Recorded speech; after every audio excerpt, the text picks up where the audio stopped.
wake up to a brand new day. Thank you, thank you. I wake up to a brand new way. Thank you, thank you. I can see a brand new story. It's unfolding right before me. Spirit-led and spirit-fed. It's only good inside my head. I wake up to a brand new day. Thank you, thank you. I wake up to a brand new way. Thank you, thank you.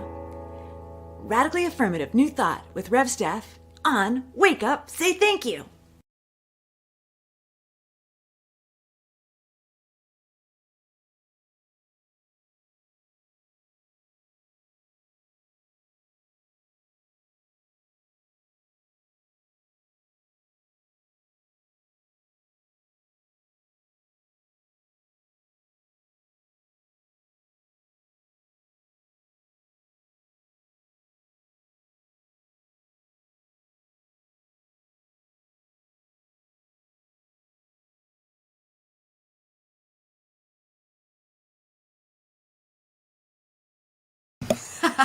Thanks.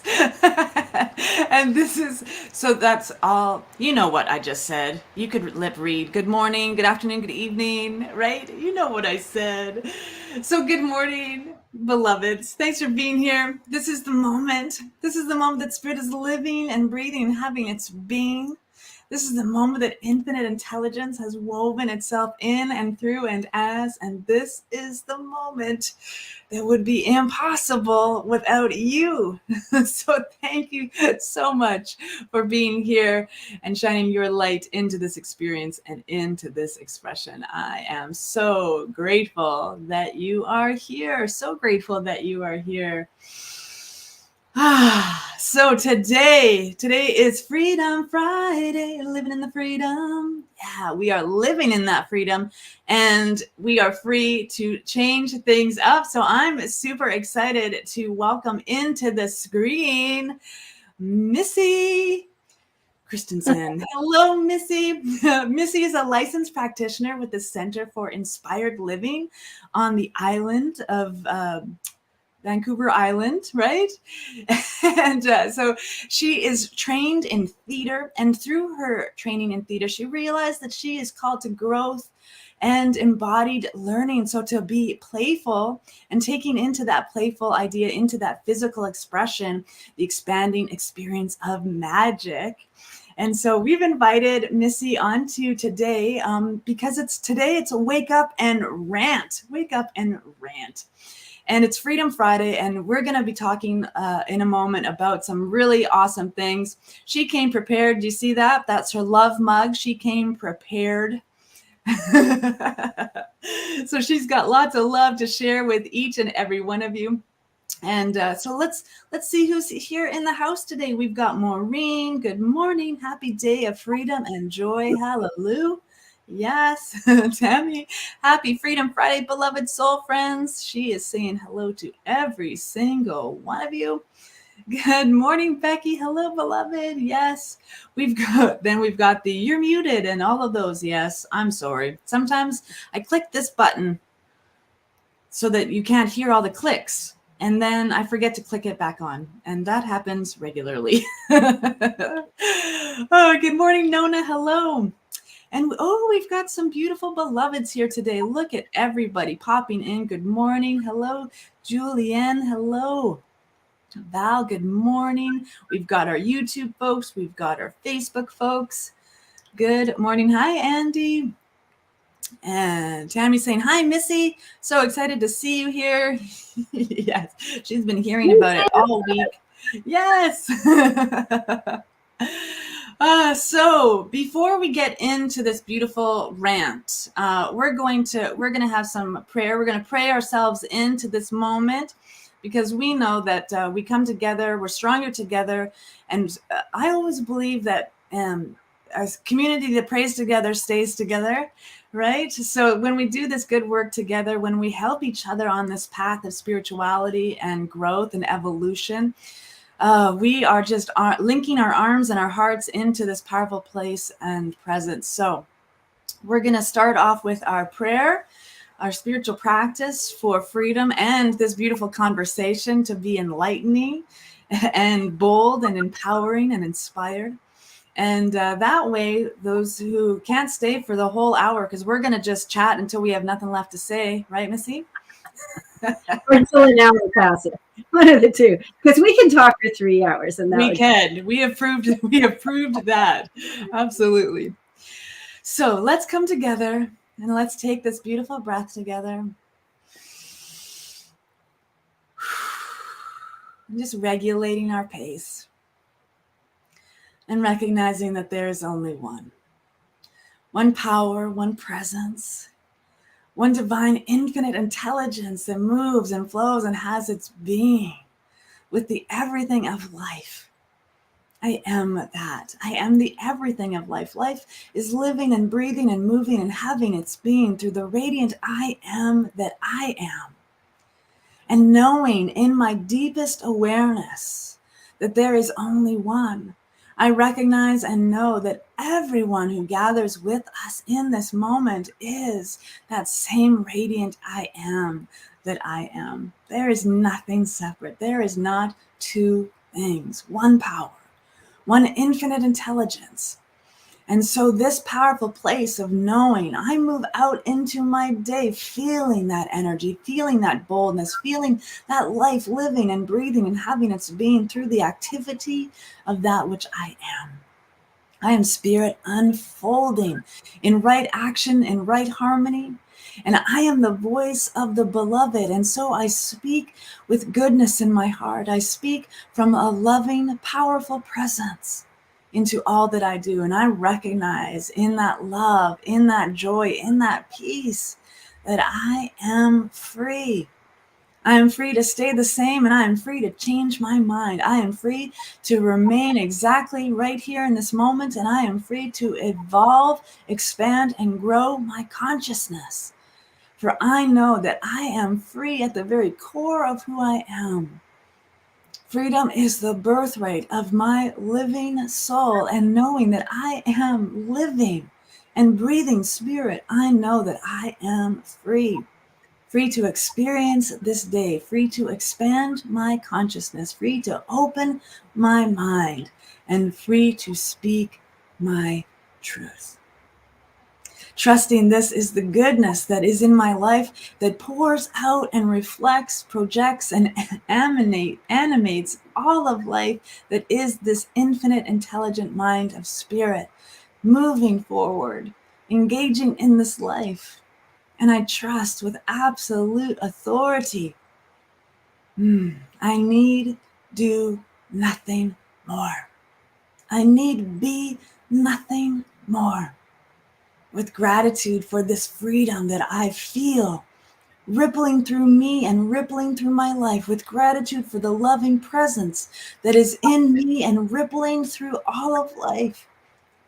Gratitude for the goodness that is within me and rippling through all of life.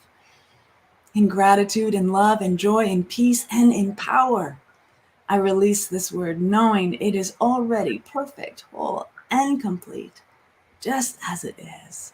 I let it be so, and so it is. So it is. So it is. Okay. So if you were here for that part of today, thank you so much for being here. If you are ready to participate and engage in the RANT, Radically Affirmative New Thought, we are going to be talking about something today. It's St. Patrick's Day. And as a pagan, as someone who's lived 20 some years of my life following that earth-based path of paganism and honoring the seasons, honoring and the experience, and honoring that history of Druidism and paganism, I've always had this rub up against me experience when it comes to St. Patrick's Day. And I don't know why. I didn't know why until I learned some history about it. So Missy and I, we've been talking for a little bit about this idea of St. Patrick's Day it's also the month of International Women's Day, and those two things in the same month, there's something there to unpack as well. And so I wanted to just have Missy come on and chat with us about all of this good stuff, because I don't know if she even knows this, but Missy said something to me 2 months ago now, and I have not dropped it out of my mind. She said that she was decolonizing her mind. And that is something that's been in my thoughts ever since. How do I decolonize my mind? And so I just know Missy is the right person to have this kind of conversation with, and I trust that it's going to be amazing. Yes, Glade says, hi, Missy, got to go after the prayer section. Catch you next time. You can also watch the replay, because this will always be here. Right? So we've got Leah is here now, and Michelle is here. Good morning, Prayer Pals. Hello, beloved. I think Michelle's going to love this conversation. And so as we speak, as we talk, feel free to have your own thoughts and opinions, right? Radically affirmative new thought. This is what is right for you and your ideas. And so if you have questions or comments you want us to comment on, please engage with this conversation. Missy is ready for you. We are ready for you. And so let us talk about this thing, St. Patrick's Day. I know that you've been doing some research and have some thoughts. So take it away. What do you've got for us? Take it away now. Well, so it's only very recently that I've actually, I think for many people there's St. Patrick's Day is just an opportunity to have a spring festival, right? Drink the green beer and the idea of the greenness of Ireland, and then all the myths of Ireland. It's very colorful mythology, right? So enjoyable. The music is enjoyable. Go to a pub, drink some green beer, Woohoo! St. Patrick's Day. I know that it's for a lot of people it's a little bit much, just that level of unbridled drunken enthusiasm. But yeah, then there's the actual underpinnings of, well, what is the story of St. Patrick? And so I don't even know how many people who celebrate St. Patrick's Day know what he apparently did. Right. And obviously he was Christian, and he was instrumental in bringing Christianity to Ireland. But then there's this whole idea of him driving the snakes out of Ireland, that was the big thing that he did. And anybody who knows anything about, I guess it would be geology. Is that what, who studies ice ages? Anyway, apparently, there have been no snakes in Ireland since the last ice age. So way before he ever got there, there were no snakes. So there were no snakes to drive out. So what are the snakes? So that's where the story, you kind of go, okay. And I think you have more information about what the pagan or the neo-pagan view of what the snakes is. So maybe you want to pass the ball over to you to talk about that. Yeah, it's so, and it's interesting, right? Because history is really written by it's a nice little view of the colonizers. Colonizers, yes, right. It's the taking in of a new idea. So from a Christian standpoint, this was like one of the most peaceful conversions in its time. And so what happened was St. Patrick, Patrick was actually from Britain. St. Patrick is not Irish. Patrick was taken to Ireland as a slave, as a young boy. And so he ended up going back. He went back to Britain. He had this dream that he should run away. And so he left his captives and went back to Britain. And then he had another dream where that Ireland needed him to come back and cleanse, come back and cleanse Ireland.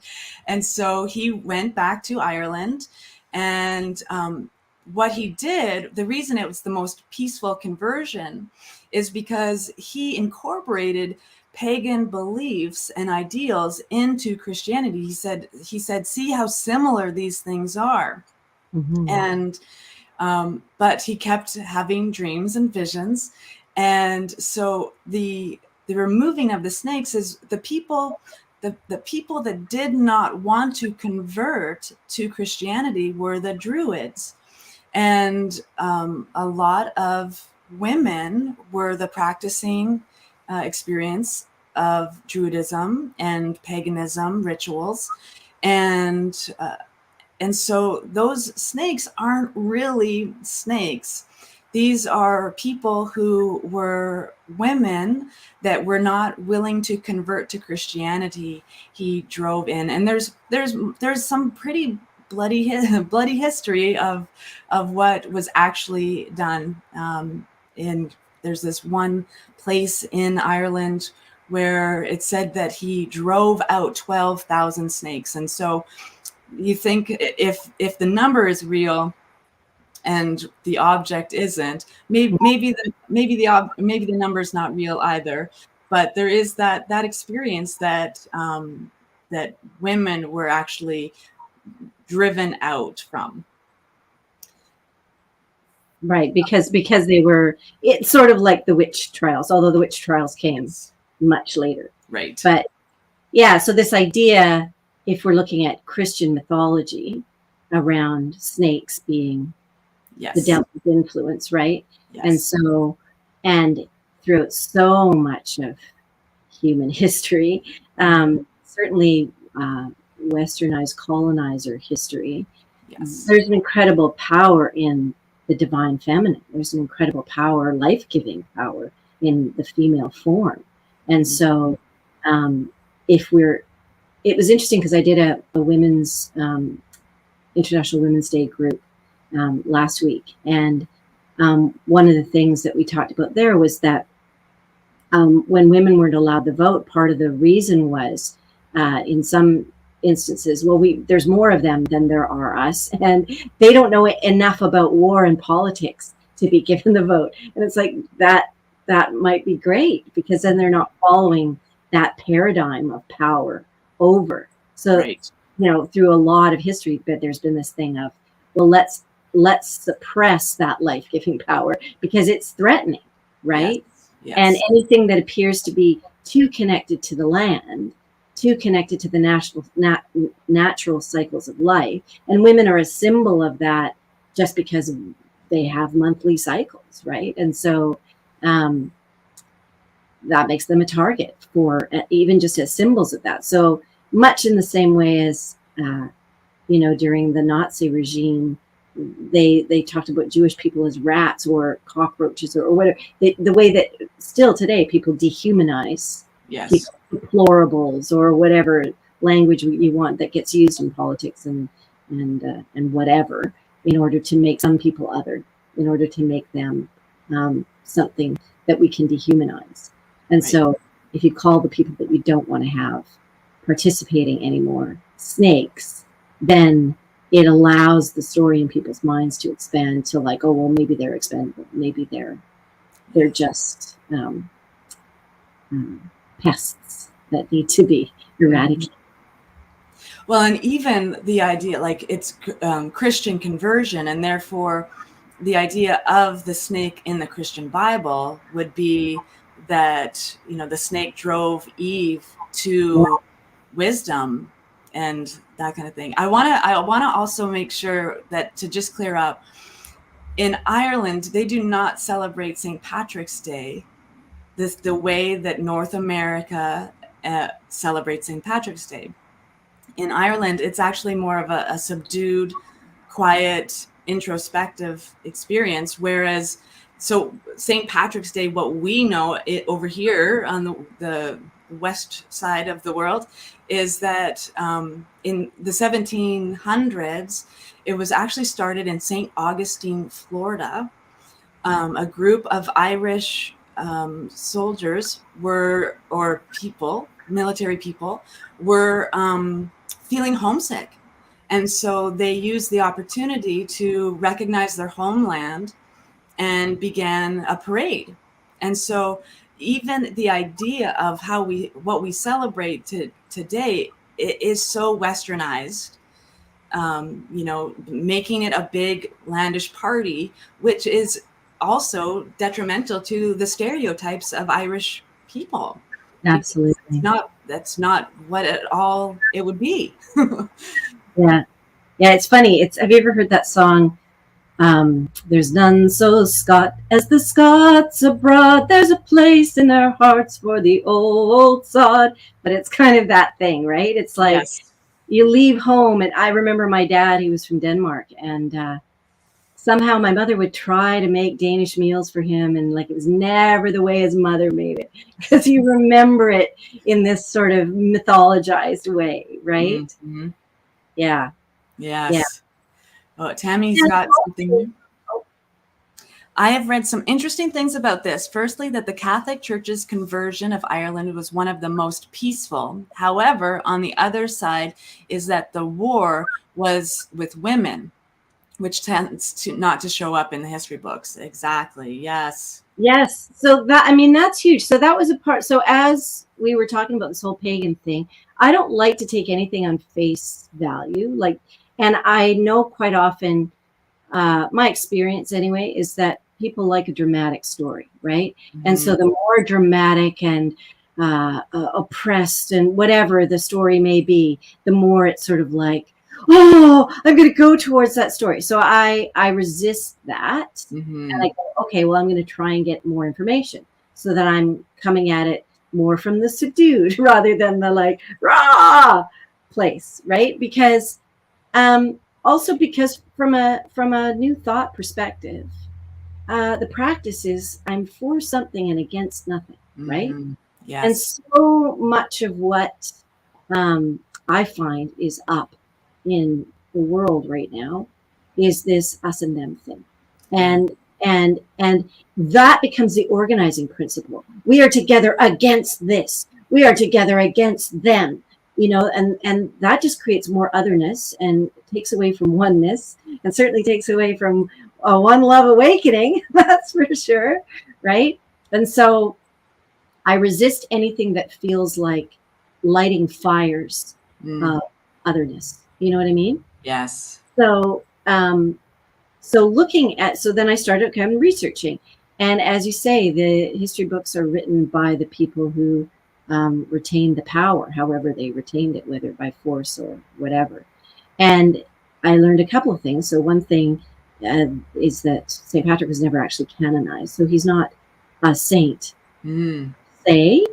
But it's more like at the time they didn't really have a canonization process, and so everyone just thought he was a good dude. So and because he had these visions, and because I guess he was instrumental in really, and the story is easily and peacefully, as Tammy said, converting a bunch of people, because he used the shamrock as the clover as the three, the Father, Son, Holy Ghost, in order to tell those stories, because there was already that in the pagan culture. Right.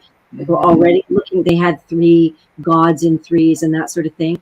And then he took the sun, which was a huge pagan symbol, put it on the cross, became the Celtic cross. So there were all these things where it's like, well, he just made it easy for them. He used bonfires because pagan people used bonfires. And so the idea is that it was this really peaceful conversion. And I started looking up, well, what about women? What about witches? What about witches being burned at the stake? And so St. Patrick was in whatever, like the 400s, yes, somewhere in there. And the really big witch craze came from the 1600s, 1700s. So it was like the same thing happened with Norse culture too. It's like you had these pagan cultures. Christianity kind of came in, eradicated them, and then the Protestantism came in, and there was this other thing. So part of what I read in the histories that I was reading online was that a lot of the real vilification of women didn't necessarily come from the Catholicism, because much like in some South American cultures, the paganism and the Catholicism kind of worked together. Mm-hmm. But it was once the Protestants came in, the Scots in particular, who really had this thing of like, no, we need to suppress in order to gain absolute power. That's when, and that was more the later part of like the 1600s that started to happen. So I'm interested in this 12,000 snakes piece. And this, I don't know, I couldn't find any information about women being the problem during St. Patrick's time. And I couldn't find anything about him, like why he was even a saint, except that it was so peaceful, this conversion. And then some of the people said, you know, it's probably that thing of like the Irish love to storytell, and they love the stories get bigger and bigger over time. And that it may have been that people went, so, you know, why was he a saint? And went, I don't know, for driving the snakes out of Ireland, because everyone knew there were none. Because, you know, it's like we have no idea why he's a saint. Right. Yeah. And that became a thing. So it's interesting. So I'm interested to hear more about this 12,000 snakes. Yeah. You know,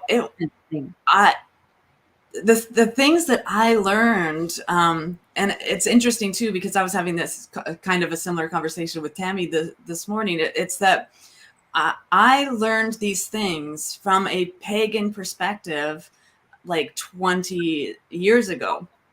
And so to do this conversation, I was like going back and I'm like, where did they get this information from? And it's like, it's obsolete. Yeah. And I'm thinking, oh, you know, it's interesting that in today's society, we've got cancel culture. We've got all of these experiences happening where it's just, you see YouTube videos, watch this today, it could be gone tomorrow, because it's an opposing opinion. If you feel like you're opposing the opinion of, you know, like, and I put in quotation marks, the majority, right. You know, you kind of struggle with being yourself. You struggle with speaking your truth. You struggle with saying, being on the side when you feel something that's right inside of you. You tend to like shallow back so that society doesn't cancel you, or your friends and family don't push you away. Those kinds of things. And I think that's kind of what happens in history. The history that was once so readily available is now like, there's states happening in right now where books are being banned and governments are taking over the approval of publishing books and things like that. And so, and this is 2023. Could you imagine like the 17 books in a library in 1493? Or in 489, right? They just weren't there. So we're the oral history is what's being lost because we aren't able to be ourselves when we tell the story. We and like you said, putting out the fires in here, and I think that's so important. For like, one thing that I latched on to from what you were saying is decolonizing my mind, because I don't even know. I've been indoctrinated in so many different things.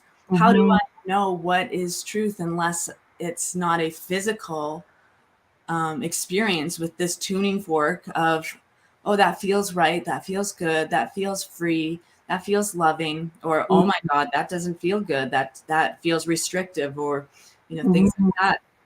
And women, there's a hardship that has just been an underlying experience for all of history, that women are weaker and women are less intelligent and you know, just barefoot and pregnant, please. Like, those are things that are still happening in today's society. Those are still things men are saying. to women.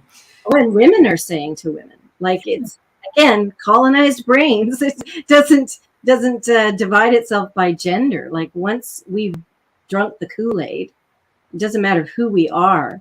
It's that thing of, when a fish doesn't know it's swimming in water because it's always been swimming in water. It can't see the water, right? It doesn't recognize anything other than water, right? So until we've, had a mindfulness practice where we're able to begin to see other ideas, new thoughts, right? Then we're not actually even able to discern. So that's the challenge in decolonizing our minds. And I think the underpinning of that has got to be curiosity.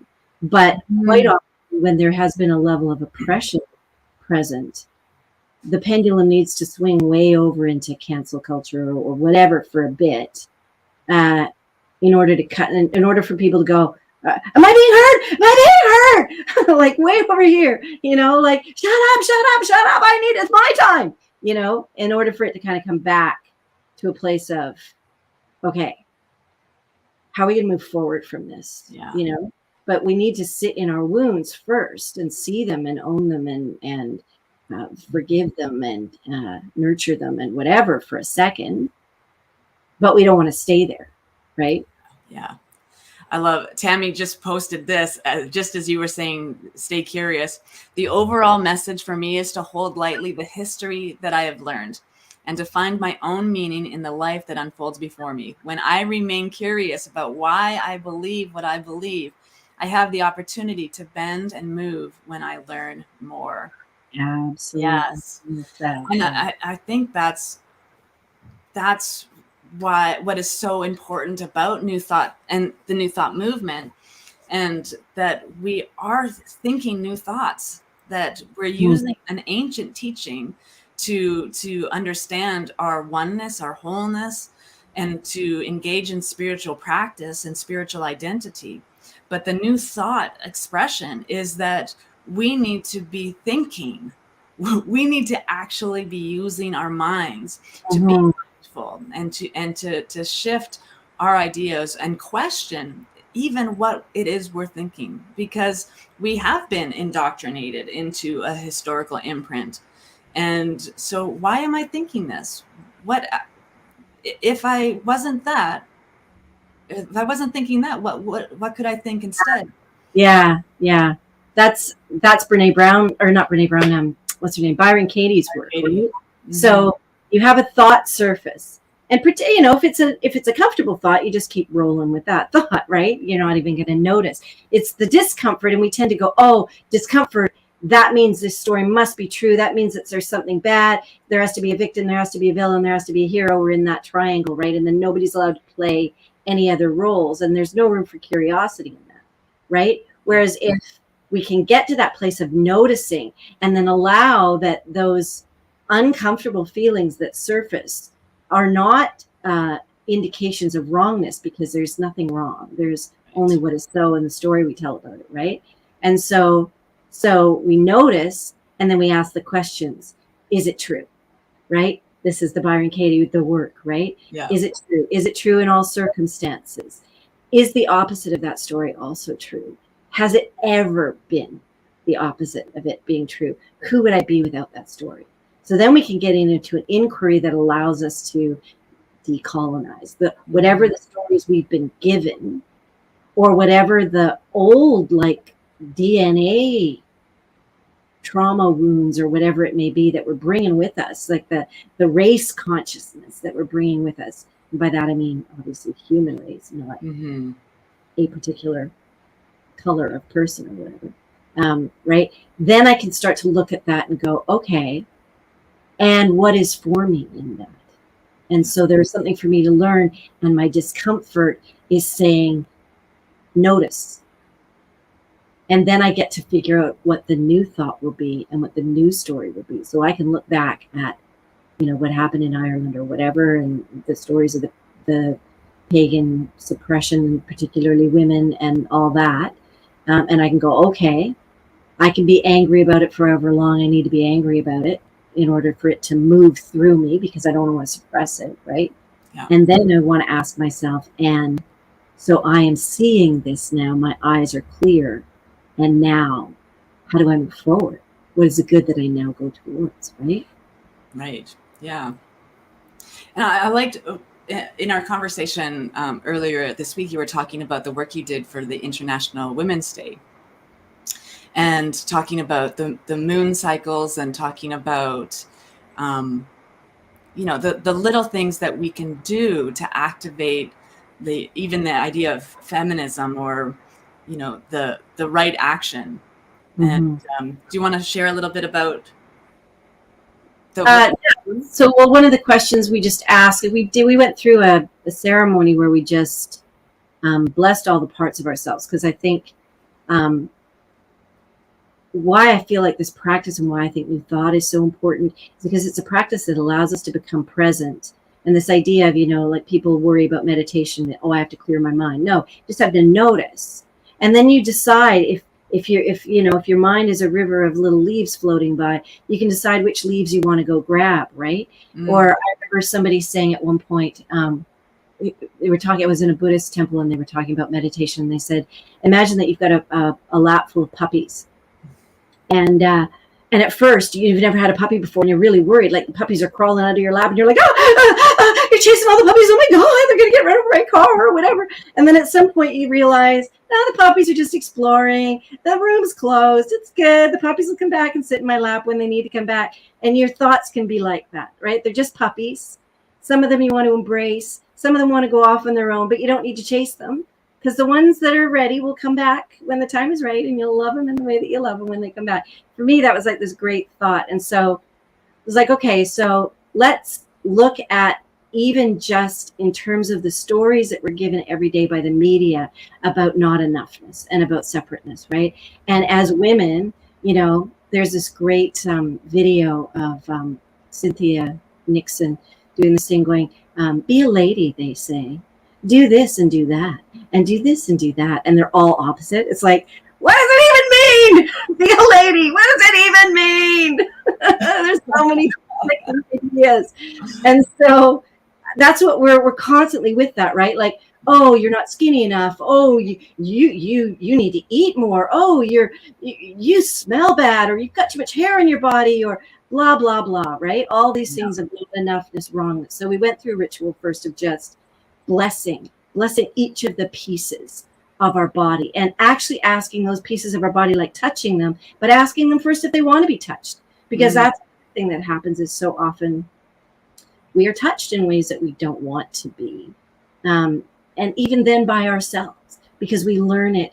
I watched this great thing about land back yesterday and decolonization, and one of the things they talked about is the whatever the traumas that the state induces are revisited in the home, because the state will say, we'll do something mean, oppressive, and then say, I'm sorry, and then nothing changes. Well, isn't that the cycle of abuse that then continues on in homes? Yeah. That is, so we as colonized people have normalized to some degree, like we accept that those cycles of abuse happen. We may work against them, but some part of us has accepted that it's part of the fabric. And so the invitation is like, start with yourself. Bless yourself first. Bless your voice. Bless your body. Ask yourself questions. Start here.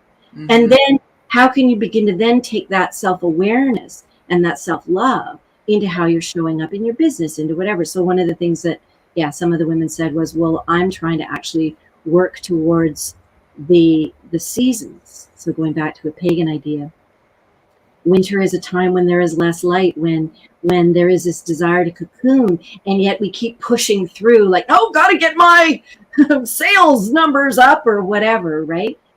Instead of going, no, now is the time to lie fallow. Now is the time to gestate, and then the new shoots will come up in the spring. And I trust and know that there is a larger process that I'm a part of, instead of fighting my nature in order to continue to live up to this capitalist structure or whatever they do, right? And another woman was like, and I'm taking that another step further, and I'm looking at my moon cycles and asking myself, like, what am I expecting of myself in terms of work, when I know that this system is cyclical? So how do I actually begin to listen to myself and bring that into the way that I'm showing up in life. Mm-hmm. And if we have that awareness first through our practice, and then we actually make it a practice of listening to that and asking ourselves questions, having that curiosity, not living in the victim, villain, hero paradigm, and instead going, I am spirit moving through me as me. And so what am I being called towards? And this is the instrument that I use to go there. Right? Yeah. And we talk about this all the time at One Love Awakening, is that it starts right here. My experience, my life experience was 2.5 decades of chronic anxiety and severe depression. I lived with that. And it wasn't until I realized that it was my responsibility. I need to take responsibility for what's going on in here, because I was the one abusing myself. I was the one who was struggling to be afloat. There's all of these things that were my responsibility, and I was taking no accountability. And so, I just love that. And it was just coming into that awareness of loving myself, loving my body, being okay with my thoughts. And we always talk about here the sticky and the sweet, right? That's my understanding of infinite and eternal wholeness, that there is only one. That means all the sticky stuff and all the sweet stuff, it's all the divine. And so let's stop beating ourselves up for being a woman. Let's stop beating ourselves up for having the thoughts that we're having or the feelings that we're feeling, and just recognize them as the experience that we're having that is going to carry us through to our highest and greatest good, because there's only one thing happening here. That is the life of spirit. It's unfolding and infolding, and that's all that is happening here. And it looks uncomfortable, and it looks messy, and it sometimes rubs us the wrong way, and all of those things that feel like discomfort, or Seneca said, the obstacle is the way. If we are rubbing up against something, if we're bouncing up against something, that is the work that we're working on right now. It is mine to do if it's in front of me to do. Yeah. And yeah. If it's happening to me, it's for me. That's one of my major mantras. And the other one is every day above ground is a good one. Yes. My dad has a similar saying. He say, "Hey, Dad, how you doing today?" He's like, "I woke up on the right side of the ground." That's right. So that's also, if you're not crashing and burning, you're not learning. Like, that is part of how we learn.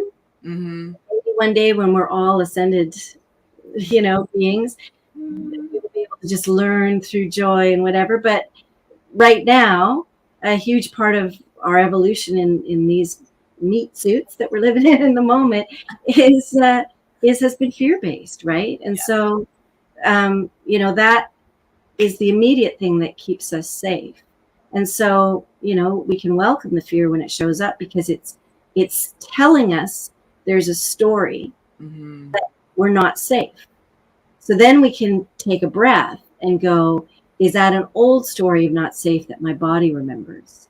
Or is it a story of not safe that's true in this moment? If it's a story of not safe in this moment, then be like, run, But if it's a story of not safe from before, maybe I can invite myself to withstand it, to allow it to move through. And what I find too, going to what you said earlier too, is this idea of like, if it's happening to me, it's for me, and I need to take responsibility for myself. And I find within New Thought circles, that's one of the sticky sweet places that can be weaponized, because we are colonized, because we have not been taught necessarily to live from love, from self-love or love of other. We've been brought up with fear. We've been brought up with paradigms of power over rather than power with. And that seems, and we can create lovely structures within our associations or whatever that seem really loving. And then the minute people's stuff is up and their fear is really present and they've gone away from their creative part of their brain and into their lizard part of their brain, their snake part of their brain, bring it full circle. Then the old stuff that's like been practiced more is going to surface. And so that's where the awareness piece comes in. That's where the meditation piece. So it's going to surface. Okay, there it is. And I caught it. I caught it sooner than I caught it last time. That, practice makes progress, not perfection. But to not then beat ourselves up if we are not perfect yet, if we are not ascended, if we are not the Buddha, if we're, if we're not Jesus, whatever, because that can sometimes happen. Like, well, that's for you to figure out, and you have a problem because you're not. Just allow it to flow through you. It shouldn't bother you. It's like, no, cool. You're in this moment. There's a larger knowing, and then there's this moment. So allow yourself to be in this moment and let yourself feel it, or you're just suppressing it. It's going to come out sideways. Yeah. And that's, the hard spot of the New Thought movement is things like spiritual bypass and toxic positivity. Yes. Right. Yes. Demi's saying we can find our reconciliation with our human past as we notice the storylines in our mind and observe the meaning we have made of them without judgment, simply noticing. Yes. And then we can choose what is ours to do next. Maybe in that way, we can see that we aren't locked into choosing this or that, but perhaps there is a third way. Yes. Perhaps a fifth way. Yes. Yeah. Yes. Because when it comes down to anything, I was saying this again this morning. I had some crazy dreams last night, but the message was, when it comes down to it, the final decision is yours. You can give other people the opportunity to have choice, like, where are we going for dinner, here or here? But it comes down to, that's a lightweight decision, but but it comes down to the final choice is always mine. Yes. Yes. The final choice on what I'm making this mean, the final decision on how I'm letting this affect my life. It's how it comes down to me, and I have the final say. That's freedom and power. Yeah. And absolutely. And it's not until we have that awareness. It's hilarious. I watch. I've been watching the Vampire Diaries. I watch TV while I eat my lunch every single day, and I've been watching the Vampire Diaries. And how many times I've heard someone in this show say, I had no other choice. Yeah. And every time I'm like, yes, you did. Yeah. Every time, yes, you did. Yeah. Well, this is what I mean. Like, it was interesting because after my marriage ended, I was, watching a lot of Netflix, as you do when you're soothing a wound. And, but I actually found that there was a bunch of stuff I simply couldn't watch because it was so like what we are sold as the idea of what a loving interaction is so often assaultive. It is abusive. It is stalkery. It is codependent. It's like we are sold these ideas. I have no choice. This is the colonized mind. These are the stories. So anytime we're looking at something as binary in that way, good or bad, I have no choice. Okay, there's your flag. There's the flag that says drop into truth in this moment. Yeah. Because in an infinite universe, there is infinite possibility. So anytime we're telling ourselves a story, so it's like Tammy said, and that's the Buddhist thing, right? That's discomfort is going to be is going to happen, but suffering is optional. So there is what is so, and then there's the story that I tell myself about it. And so if the stories are all stories of otherness and lack or codependency rather than interdependency, that disempower me, that say my voice doesn't matter or whatever, that's how I'm going to react, right? Because that's what I'm practicing. Whereas if I'm allowing myself to notice those stories and then ask myself, like you said, Steph, whether when I go within that feels true, whether that feels like a big enough idea, whether that feels life affirming or not, and go towards that. So I like the idea of what Emma Curtis Hopkins talks about, right? Of how my good is my God. And so I am at whatever level of consciousness I'm at. Like, it's okay. Because as I notice that I'm at that level, like once we notice that we've been locked up, then suddenly we're able to free ourselves. But as long as I don't know I'm locked up, then I'm just going to be living caged, right? Yeah. So that's okay. Live caged and go towards your good. And that's where the faith piece comes in. We begin to trust the truth is within me. And so I will go towards my good, which may to someone else not look good because they're at a different level of consciousness. And it will feel good until it doesn't anymore. And I'm just, I do that well with having the idea of I'm trying not to do any harm while I do that. Recognize that I'm connected to everyone else, but I'm not going to make my decisions for everyone else at the detriment of me. I'm going to make my choices at my level of consciousness. And by making that choice, I'm automatically at a new level of consciousness. And then I'm at choice again. Do I want to keep going in this direction? Is this the good? Or does this actually now feel uncomfortable? And I'm being invited in another direction. But I think it goes to this faith in oneself place. That's really the core of it. Because when I've bought into the ideas of not enoughness and separation and whatever, that's when I don't feel safe. And that's when I want everyone else to somehow fall in line in my way. Yes. But if I trust myself and I can somehow get rid of any of those things within my brain that say I'm not trustworthy, because I'm a miracle. Like I'm here in this moment in the evolution of everything, like the evolution of everything saw fit to like evolve with a me. Like, yes. Wow. Right? Incredible. It's incredible that we're here. Yeah. And all those people that were burned and oppressed and whatever, and I'm here. Yes. How can I live forward into the call of my divinity? Rather than going, oh no, I believe you, whoever. I'm not enough. You're right. Right. Like, and so we hold out a cup, validate me. Yeah. When we don't know who we are, and I talk about this all the time, the greatest gift we give the world is knowing who we are. Yeah. Right. And so when we don't need to look outside of ourselves for validation. No. Nona says so much truth in such a brief span of time. Thank you both. You're welcome, Nona. And Michelle, who are you? You're God, right? You're God. Faith in myself. Love that. Yes. There's a great thing. Like I did this. I'm looking at the time here. Just want to make sure that. I know we've been chatting for almost an hour. We're totally gonna do it. Craziness.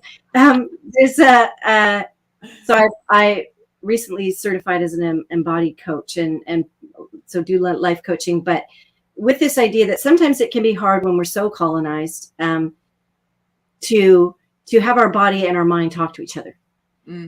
To get a new thought can be difficult, and sometimes it needs to come through the body because the body's got a knowing, but we're not accessing it because we're so mind centered. And so one of the things we do is that there's these sort of like yoga poses, or just poses that are power poses. And one of them is gratitude pose or generosity pose. And so you're standing straight and you've got your arms like this. And so it's this idea that I've got this, this is me and this is my loving circle. And there is a place that people can come through, that energy can come through into that loving circle. But I decide whether it comes through or not. And some people, you ask them to do it and they're like this. And you're like, oh, okay, does that feel like something that you can manage?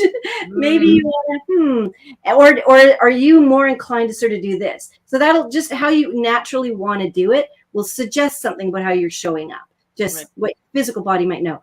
But then this idea that, so when I'm setting a boundary, what I'm doing is I'm saying, this is my zone of love and light. And so within this, I may ask you who is out here with your own zone of love and light to behave in a certain kind of way that I would feel like would fit with my thing.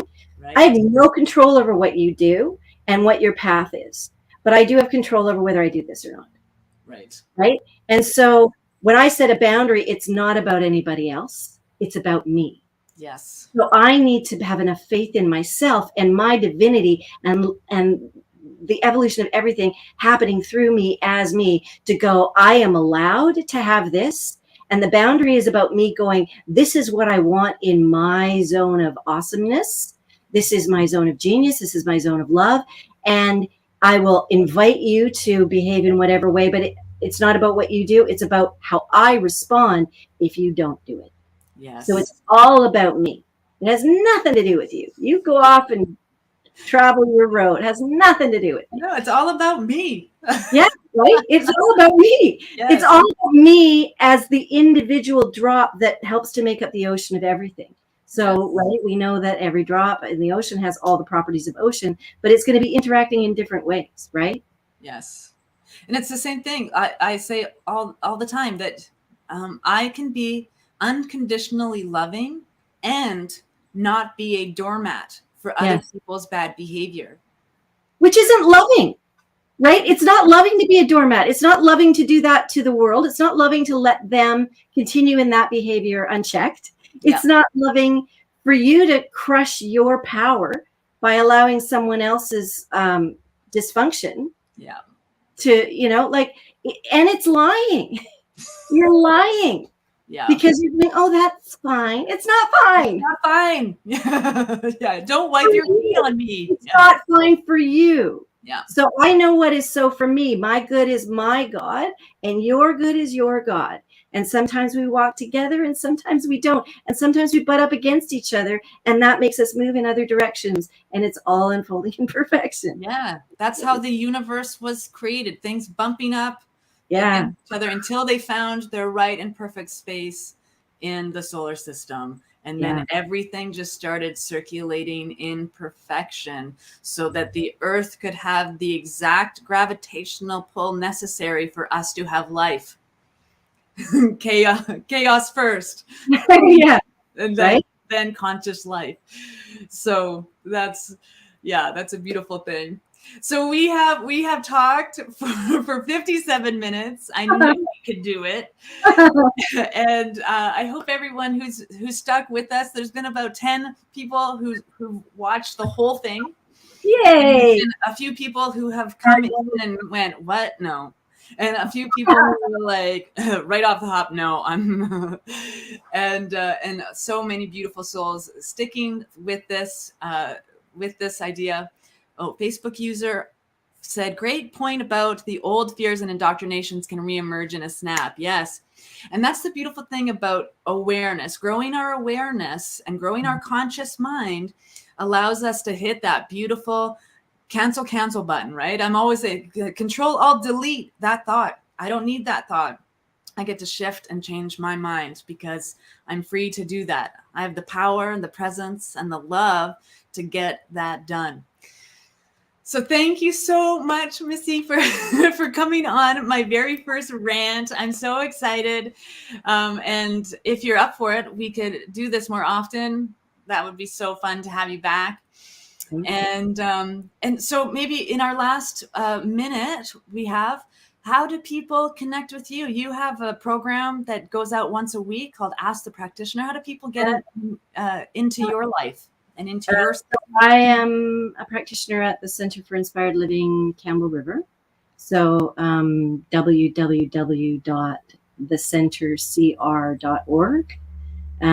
The center spelled Canadian spelling, RE. And so on our practitioner page, my contact information is there. On our Facebook page, our Facebook and our Instagram is where my Ask a Practitioner goes. Some of them are on our YouTube channel, but we don't do that very much. And also our local Shaw cable channel has started running them as well. Oh, wow, that's awesome. Little like, they're just 2 minutes long. They're just little snippets in bit. And if anybody has any questions that you want me to address, it's basically I use props.